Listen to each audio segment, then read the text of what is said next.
Golden State Warriors, Miami Heat. Dwayne Wade, his last time playing at Oracle. And the Heat, they come out on fire. Josh Richardson, splashing and cashing. 8 for 11 from three-point range was Richardson. Hassan Whiteside doing the dirty work inside. 13 and 12 for him. Miami, 19-0 run. They'll go up 24-6. But this is the Warriors. You know they come out to play. Second quarter, sense of urgency. They started to find their rhythm offensively and then also getting after it defensively. But Josh Richardson still had something to say. 19 points at the half. But the Warriors, they have this guy, Steph Curry, 3 for 6 from three-point range in the first half and tied it up at 51. We move now to the second half. Dion Waiters.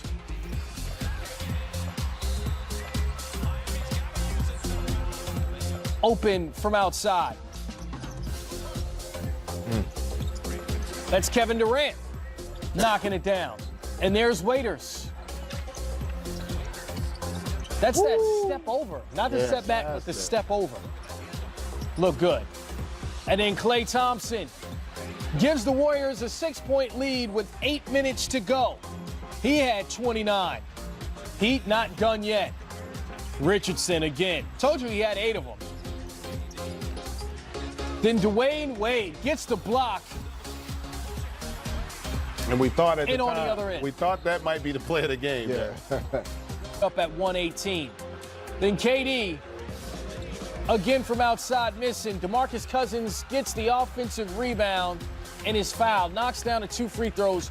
So Miami, one last chance. Dion Waiters. You go for 2, you go for 3. He went for the win and got a decent look, back rims it, and the Warriors hold on. And impressive performance, really, if you think about how much they were getting dominated in that first quarter. So the Golden State Warriors get the win 120-118, despite a career high for Josh Richardson of 37. Portland, Dallas. Damian Lillard and the Blazers, winners of 7 of their last 9, but had to face that guy, Luka Doncic. Never a good thing. It's Doncic doing things like this. Strong finish. He's the future. How about the pass for the Mavericks? Dirk Nowitzki continuing to contribute. Greatest Mav of them all. Jake Layman finishing, and the bench providing for the Portland Trail Blazers, and they maintain a double-digit lead into the half. I like the Rodney Hood transaction for the Blazers. Another guy that can go get a couple buckets if Lillard and McCollum need a break. So Portland ahead by 10 at the break, but second half, a new face in a new place. Tim Hardaway Jr. from the Knicks, 24 points for him, 4 rebounds, 3 assists. We got a tie game at 67. Third quarter, Damian Lillard, and it's takeover time. As good as anybody in the league at creating space. He's got that quick twitch with that triple. Also taking it to the basket, 21 points in the third quarter for Damian Lillard. Maybe he should have saved some of that for the fourth, because down by 14, Luka Doncic leading the comeback, finding Dwight Powell there. Then Doncic, the step back, clear. Tie game at 99, Doncic and 1. 28 points, 9 rebounds, 6 assists for Luka. Portland still in the game. CJ McCollum, 14 points, 5 rebounds, 5 assists. Luka looking to put it away with the Mavs up 1. He misses. So Damian Lillard going for the win. Clean play here? I like it. I think it's a clean play. I think Lillard does the right thing after the behind-the-back move, puts pressure on the defense, but I thought that was good verticality. Referees and letting the players decide the game. Dallas Mavericks get the win 102-101 over the Portland Trail Blazers with that huge comeback. They outscored Portland 24-9 in the fourth quarter. Game night on Monday. You can see the bearded one take on Luka Doncic and company. Will it be another fourth quarter comeback for Dallas, or will Houston continue to take off? We'll find out on Monday night. Joel Embiid dominant against the LA Lakers in a big victory for the Philadelphia 76ers. They have the best record against Western Conference teams for any team in the East. In late game, Luka struck again, GA. I know you're excited about that. Well, I'm a fan of watching this young man play the game. And I tell you what, a lot of excitement right now in Dallas. Porzingis is going to be on that roster next year. They've got a new addition of the dynamic duo. And from the new addition to the old head, Dwayne Wade, set to square off against the Golden State Warriors tonight, right here on NBA TV. We know what Steph Curry does before the game to get ready as well, and we're here to get you ready for that.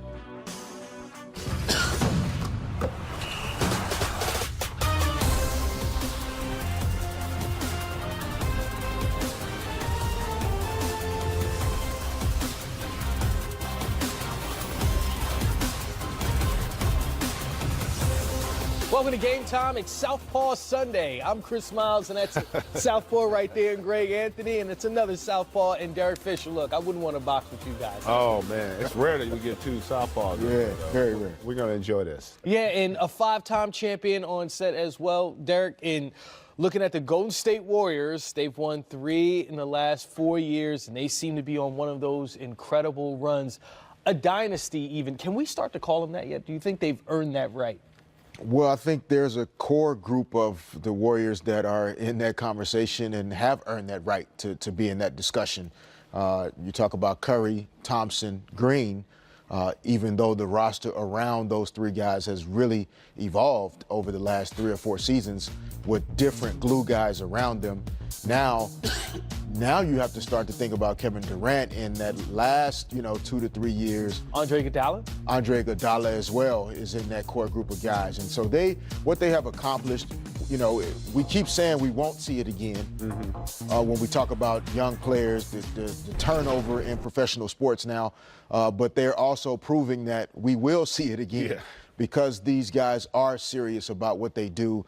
And they strive to be excellent at this job, and the Warriors are doing so. And they are a dynasty. Let's face it. I mean, you win 3 out of 4, and they're the odds-on favorite to get back to the finals this year. That's what a dynasty is. And quite frankly, in today's era, that's arguably even more difficult than 20 years ago winning 3.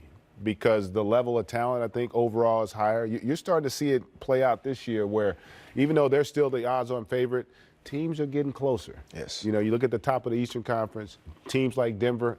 Denver's a lot like Golden State was 4 years ago. Going into the season, Golden State's first championship, no one thought Golden State was going to be champion that year. No one was predicting that they would be the winner, just like no one predicted that Denver would be in a dogfight for the 1 seed at this stage of the season. But those young guns are starting to prove that they are legit, and with each game, they're gaining confidence. I'm going to mention 2 of your favorite words. Don't get too excited, right? Shot quality. Yeah. How has that changed with DeMarcus Cousins in the lineup? Look, in 12 of the last 14 games, the Warriors have 30 or more assists. In 9 of those games, DeMarcus Cousins has been on the floor. And I think you hit it. It is really about the value of the shots. They're already great shooters, but unlike a lot of teams, they don't really ever have to take what we call 9-1-1 shots. They're going to allow the basketball to dictate who takes the shot, and because in essence they're always going to have 4 guys who they're more than comfortable taking that shot.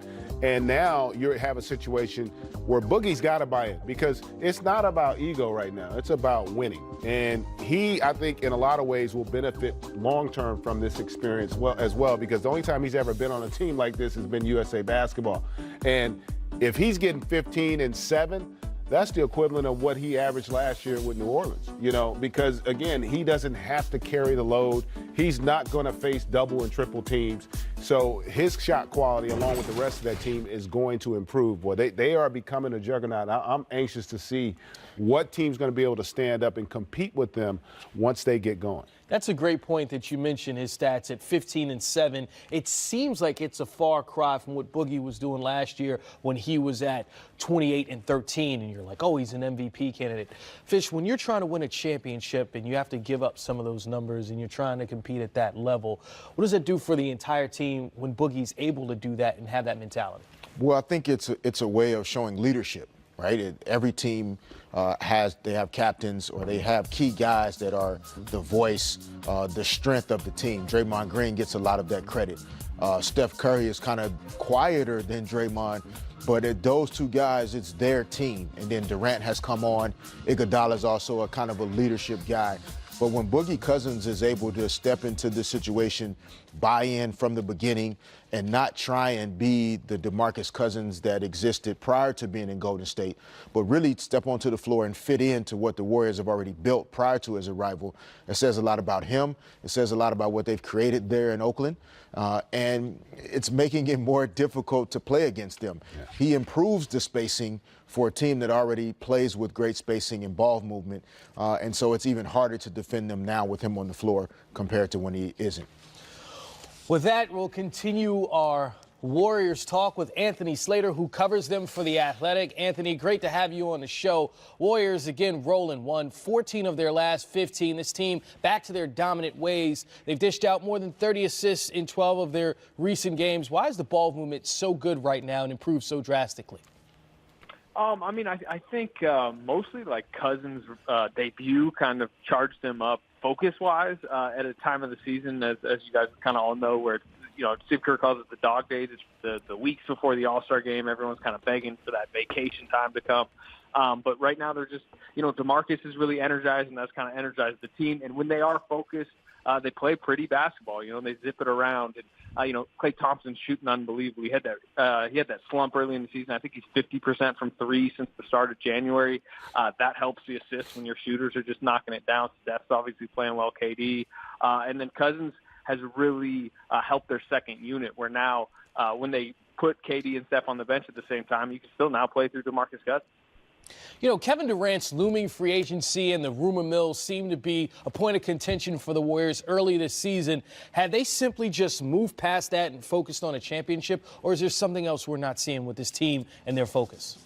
Well, it just depends on when it pops up. Obviously, it was a huge thing that loomed over the team early in the season, where I think it was about game 11, where that Draymond KD dust up, whatever you want to call it, on the bench happened. And it was a really kind of awkward mood in the locker room for maybe a couple weeks. And Steph was hurt at the same time. And I think they went something like, 7-8 over a 15-game stretch.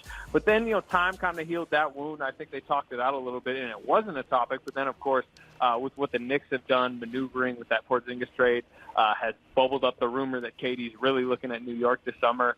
And then obviously KD didn't talk to the media, and it became kind of a swirling story around here and even league-wide. And then KD had that blow-up the other night to the media, which I actually think helped alleviate some of the locker room pressure. I think that the guys kind of enjoyed that he came out and so forcefully went at us a little bit, and they were in a really good mood in Phoenix the other night, and we'll see tonight.